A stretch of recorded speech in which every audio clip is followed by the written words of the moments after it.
Pero nung tinanong namin, bakit ka ba lagi nagagalit? Ano bang basis? Bakit ka nagagalit? E di sinabi niya, kasi ba naman, habang nagmimisa, doon sa labas ng simbahan, doon nagbabasketball, yung mga tao. Sino ang hindi magagalit? Sabi namin doon sa kapitan, pwede mo ba kumuha kayo ng batas pag nagmimisa? Wala mo ng basketball. Pwede gumawa ng batas.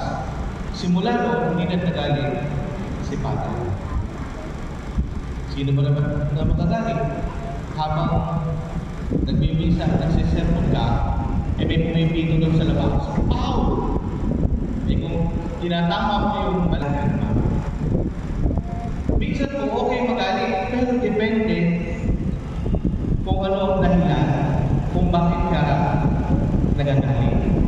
Sabi ko iba, pag ikaw daw ay nagagalit, ito ay nakakapangit.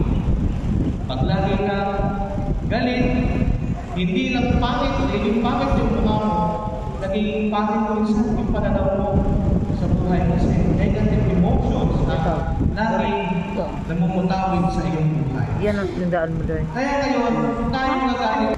Bakit ba pinaghahampas niya yung mga nagtitinda at pinaalis niya yung mga nagtitinda at mismo yung mga tinda?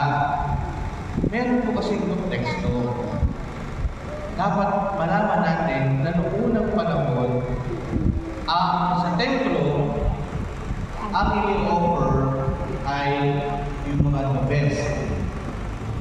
Pero minsan yung mga tao, hindi na nilalala yung the best from their family, from their angkan. Bumibili na lang doon sa templo.